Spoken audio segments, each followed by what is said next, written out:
Hola, muchas gracias por permitirme formar parte de este panel Descolonizando el Canon. Es un verdadero honor poder estar acá. Mi nombre es Alessandra Caputo Yafé y voy a presentar enredos metodológicos y el rol de la mediación en el proceso de estetización de lo indígena en Venezuela. Bien, en esta presentación retomo la problemática metodológica a la que nos enfrentamos al estudiar las formas de manifestación estéticas que se encuentran fuera de los circuitos institucionales del arte de tradición occidental. Cada vez cabe destacar que aquí estoy utilizando el término de estética, entendida en un sentido amplio como forma de transmisión del conocimiento a través de lo sensible. Pese a ser un tema ampliamente abordado desde la antropología del arte, existe aún escaso diálogo con otras disciplinas relacionadas a este ámbito como la historia y la teoría del arte, la estética, los estudios visuales, etc. La integración del arte indígena en los circuitos e instituciones del arte implica, por un lado, una intencionalidad específica por parte de los agentes que producen estas manifestaciones y también una conciliación o adaptación a los lenguajes y criterios estéticos desarrollados desde Occidente, así como las debidas mediaciones para llegar a las instituciones y mercados artísticos.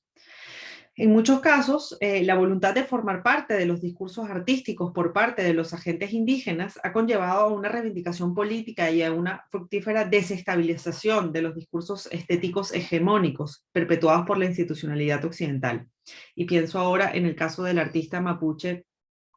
chileno Sebastián Calfuqueo, por ejemplo. No obstante, por otro lado, quedan aún múltiples voces indígenas replegadas a mediaciones colonialistas y paternalistas que parten de preceptos que perpetúan una distancia infranqueable entre aquello que viene de tradición europea y su otredad cultural. Uno se pregunta entonces, ¿tienen que haber sido las obras de arte indígenas hechas intencionadamente como arte, es decir, destinadas para y producidas según los parámetros de un lenguaje artístico occidentalizado para entrar en las instituciones artísticas? ¿Por qué quedan generalmente replegados al Museo de Etnografía y Antropología e incluso de Ciencias, aquellos objetos que transmiten conocimiento mediante sus lenguajes visuales o sensibles en general, pero que no son realizados con la intención de ser artísticos desde el punto de vista de los cánones occidentales? Lo cierto es que podría decirse que hasta los albores del siglo XXI, el proceso de inclusión del mundo amerindio dentro de los discursos, las instituciones y la episteme dominantes ha sido fundamentalmente marginal y continúa significando un desafío pendiente en la actualidad. Y para desenredar la compleja relación del mundo indígena con el arte desde una perspectiva descolonizadora, creo que es útil comenzar por el inicio de la relación entre la cultura de dominación y la dominada, para entender así el peso y la profundidad que este desafío implica y que atañe todas las áreas de conocimiento. Si comenzamos nuestro análisis con los primeros objetos y las primeras concepciones que se tuvieron desde Occidente de la cultura material amerindia, nos daremos cuenta de que la construcción del concepto de arte relacionado con lo indígena es en realidad un concepto muy reciente, ya que hasta entrado el siglo XX, lo indígena era principalmente objeto de estudio de la ciencia. En los inicios de la colonia, los objetos culturales del mundo indígena llegaron a Europa a los gabinetes de curiosidades, como vemos en esta imagen del Museo Wormsiano del siglo XVII, donde se albergaban también ejemplares de especies de animales disecados, ejemplares de especies vegetales, piedras, e incluso los cuerpos de los amerindios, vivos y muertos, que serán trasladados como ejemplares objetivados para apaciguar la curiosidad científica o exotizante, e incluso morbosa, de la mirada del europeo. Es decir, todo el conocimiento acerca del mundo amerindio venía de la mano de los descubrimientos, clasificaciones y descripciones del mundo natural. Por eso, si tenemos en cuenta la vieja dicotomía entre lo natural y lo humano dentro del pensamiento europeo, el amerindio caía dentro del paradigma del hombre en estado de naturaleza y por lo tanto no gozaba del mismo grado de humanidad que el europeo. Hay que aclarar que la deshumanización de lo extraño, de lo enemigo, no es una práctica exclusiva del europeo de esta primera modernidad del siglo XV o XVI. Y no es de extrañar que desde la llegada de los colonos a América, el indígena fuera constantemente deshumanizado. Eso explica, por ejemplo, la constante asociación del amerindio con el canibalismo, acción que sitúa por excelencia a quienes la practican en las antípodas de la humanidad desde la perspectiva occidentalizada. Y claro está que si bien estas culturas, algunas culturas amerindias practicaban el canibalismo, ciertamente no es como es retratado en este caso de la obra de Albert Ecaut. Es cierto que hubo personajes como Bartolomé de las Casas que ayudaron a reivindicar el carácter humano de los indígenas, otorgándoles el beneficio de poseer alma y por tanto el derecho a la vida. Eso sí, siempre y cuando abrazaran, por supuesto, la fe cristiana. En todo caso, es llamativo el hecho de que particularmente en el continente americano, los museos de ciencias continúan siendo hasta el día de hoy los principales depositarios de colecciones etnográficas y precolombinas. Cabe destacar que durante la Ilustración y la institucionalización del museo, se realizó una severa división entre los objetos culturales producidos por los europeos y aquellas civilizaciones con las que estos se sentían identificados, y por otro lado los objetos culturales de sociedades consideradas de interés científico. Porque está claro que desde cierta perspectiva se nombra arte en mayúsculas a muchos elementos de la cultura material que no fueron realizados originalmente como arte, como el arte egipcio, el arte medieval, el arte griego incluso. Cabe destacar que esta división dicotómica entre las artes en mayúscula y las artes menores se ha intentado derrumbar en numerosas ocasiones. Y pienso ahora, por ejemplo, en Bauhaus y otras instancias en las que los objetos utilitarios y artesanales lograron entrar en la institución artística. Sin embargo, esta dicotomía no ha sido posible superar incluso hasta el día de hoy, y eso se ve perfectamente en la introducción de lo indígena en el museo. Tanto el objeto precolombino como el objeto etnográfico fueron por default a las instituciones dedicadas al estudio arqueológico y etnográfico, sino de la antropología física, la biología y otras ciencias más duras. Ha habido, por supuesto, algunos intentos de elevar la cultura material amerindia a la esfera de las altas artes, como es el ejemplo de estas obras que les estoy mostrando, de dos historiadores y críticos de arte venezolanos como Miguel Arroyo y Alfredo Bulton. El arte precolombino, por ejemplo, fue considerado un tipo de arte que podía eventualmente parangonarse a la misma búsqueda ideal y espiritual a la que tenían que tenerse los artistas europeos si querían pertenecer al canon estético impuesto a partir de la Ilustración. Sin embargo, tenemos una diferenciación importante en este ámbito también. Una cosa serían las artes producidas por las grandes civilizaciones americanas, como la inca, la azteca, la maya, es decir, aquellas con las que la cultura europea podía sentirse en cierta manera identificada, puesto que compartían rasgos comunes como grandes centros urbanos, escultura y arquitectura monumental, complejas jerarquizaciones sociales, etc. Y otra cosa serían aquellas culturas llamadas primitivas, que por la naturaleza de sus tecnologías y formas de comportamiento social, fueron consideradas hasta hace sorprendentemente poco como pertenecientes a una fase evolutiva anterior a la del hombre moderno.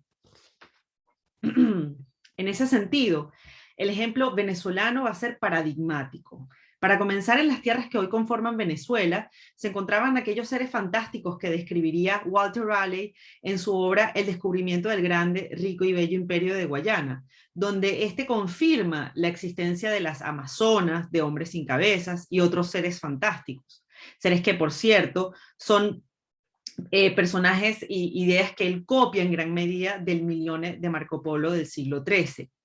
Además, las costas caribeñas y la Amazonía serían el lugar de aquellos temidos caníbales que mencioné antes. Ilustres filósofos como Rousseau, pero también Locke y Hume, harán referencia a aquellos indígenas salvajes que habitaban el macizo guayanés y la Amazonía para caracterizar precisamente al hombre en estado de naturaleza, lejos aún de llegar a la madurez intelectual del hombre ilustrado de tradición europea.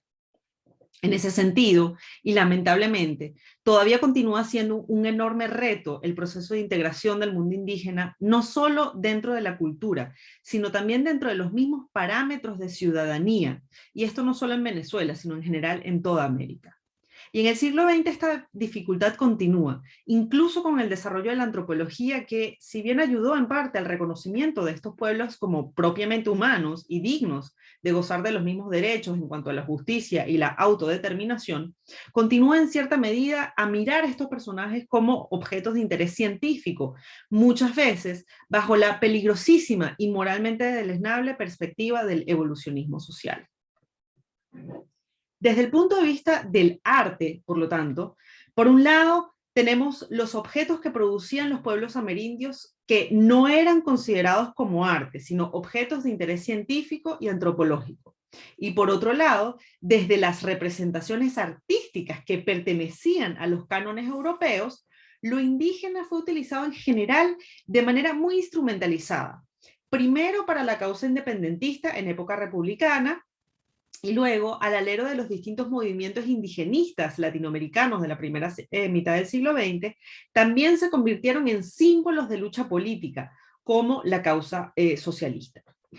Pero en el arte a partir del siglo XX no llegamos a observar en Venezuela representaciones tan recurrentes del mundo indígena como las que vemos, por ejemplo, en México o Perú, donde las culturas altas se asociaban fácilmente con los valores civilizatorios de tradición europea. Y con la llegada del arte moderno, tampoco vamos a ver en Venezuela la necesidad de los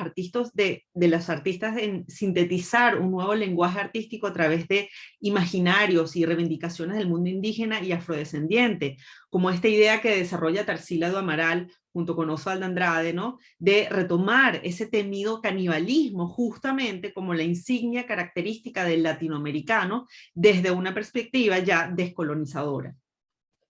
Y tampoco vamos a observar en Venezuela fenómenos como el descubrimiento de las propias raíces afroasiáticas por artistas como en el caso de Wilfredo Lam, quien por cierto descubre, eso sí, sus raíces y las comienza a reivindicar desde el exilio para perfeccionarlas ya en su regreso a su Cuba natal. En cualquier caso, los artistas en Venezuela comenzarán a incluir al mundo indígena en sus discursos con mayor reticencia. Y cuando se hace más evidente, a partir de mediados del siglo XX, se logra más bien en una nota indigenista que pertenece al movimiento del realismo social y que tenía un matiz muy político en el que se intentaban asociar los mitos fundacionales amerindios con el mito fundacional venezolano. Desde el movimiento artístico dominante en Venezuela en la década a partir de los 60, como la abstracción geométrica, se observarán algunas influencias formales, eso sí, de lo amerindio dentro del desarrollo de las lógicas visuales de los artistas venezolanos. Esto se puede observar sobre todo a través del diseño de ciertos logos institucionales, como el del aeropuerto de Maiquetía, ideado por Gerd Leufert, que se inspira en las pecheras de piedra de las culturas de los Andes venezolanos, aunque también estas pecheras se encuentran en el Amazonas y en el Piedemonte. Sin embargo, son contadas las referencias directas a cosmovisiones y lógicas visuales amerindias durante el arte moderno. Pareciera que el arte indígena producido por los indígenas debía tener una suerte de rito de paso o de proceso de transformación a las sintaxis propias del arte occidentalizado para entrar en la institución artística. Y esto lo vemos justamente en la obra del artista Pepe López, que interviene las cestas realizadas por los hombres yecuana con logos e insignias propias del mundo criollizado y las introduce en la galería de arte. Lo cierto es que alrededor de los años 60, el mundo occidentalizado comienza a tener cada vez mayor contacto con los Yanomami, etnia que se encuentra entre el Amazonas venezolano y brasilero, y que hasta el momento había sido una etnia muy temida por exploradores y misioneros que se adentraban en las profundidades de la Amazonía. No creo que sea necesario explicar en ese sentido que la presunta hostilidad de estas sociedades ante el contacto con los blancos se debía a motivos bastante obvios. En cualquier caso, los Yanomami atraparon el interés de antropólogos de todas partes del mundo que comenzaron a investigar estas poblaciones y que fueron consideradas por antropólogos como Napoleón Chagnon como las culturas más primitivas aún existentes en el planeta.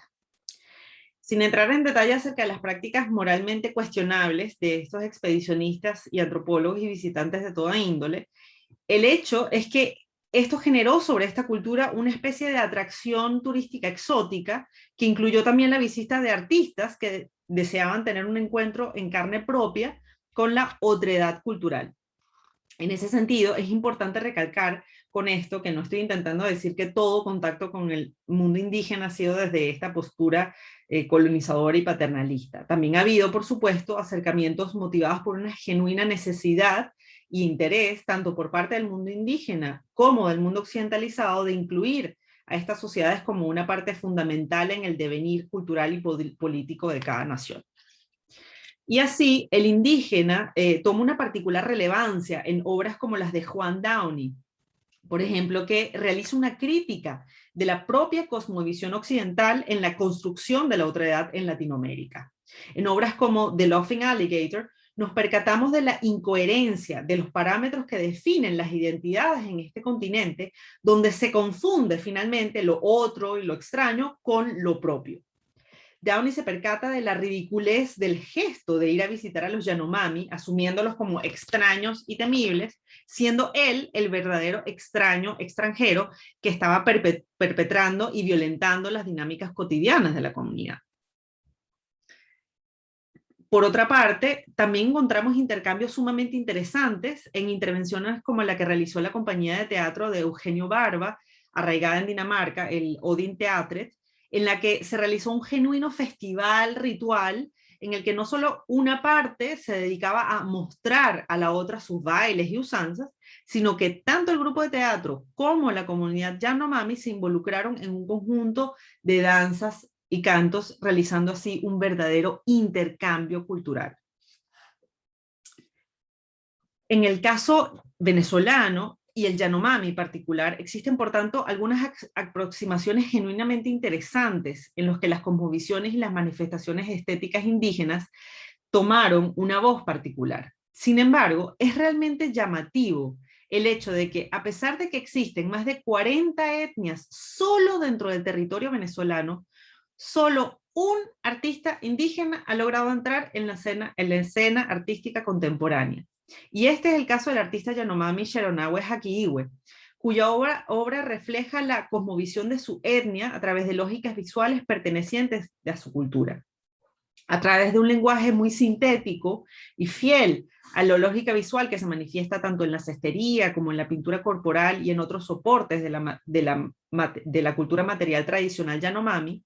Hakiiwe traspasa al papel, es decir, un formato propio del arte de tradición europea, un elemento clave y común entre diversos pueblos amazónicos, que es la visión ecocéntrica. Su visión se complementa en ese sentido con la que lleva haciendo también otro artista Yanomami, Yoseka, pero que vive del lado brasileño y que también ha alcanzado la esfera artística internacional. Él expuso en la Fundación Cartier para el Arte Contemporáneo de París en 2003, junto con las fotografías de Claudia Andújar. Y Yoseka, bajo una lógica visual más figurativa, podemos observar nuevamente esta misma visión ecocéntrica, que centra el foco de conocimiento en la relación entre el ser humano y el ecosistema. Y eso sí, Yoseka tiene un lenguaje mucho más figurativo. Sin embargo, a pesar de estas presencias de voces indígenas que apenas hasta hace muy poco comienzan a entrar con más fuerza en la escena del arte contemporáneo y que cada vez se van sumando más y más a lo largo de toda América Latina, es aún complicada la relación con los objetos que no fueron creados bajo los formatos y las mediaciones e intencionalidades propias del lenguaje artístico de raíz europea. Déjenme hacer espacio aquí.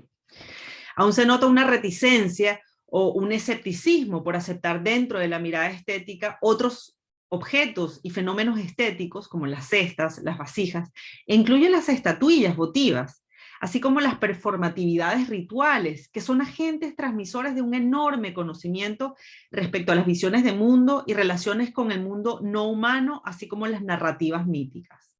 En muchas ocasiones, la reticencia en mirar estos objetos como válidos estéticamente se debe principalmente a la mirada eurocéntrica que caracteriza las disciplinas relacionadas al arte. Sin embargo, creo que el desembarazarse de esta mirada, o ser al menos conscientes de este precepto, no es únicamente tarea del antropólogo o del arqueólogo, sino que debe extenderse a todas las disciplinas e instituciones, sobre todo aquellas destinadas al saber y particularmente en un contexto tan irreversiblemente mestizado, desigual y complejo como lo es el continente americano. Muchas gracias.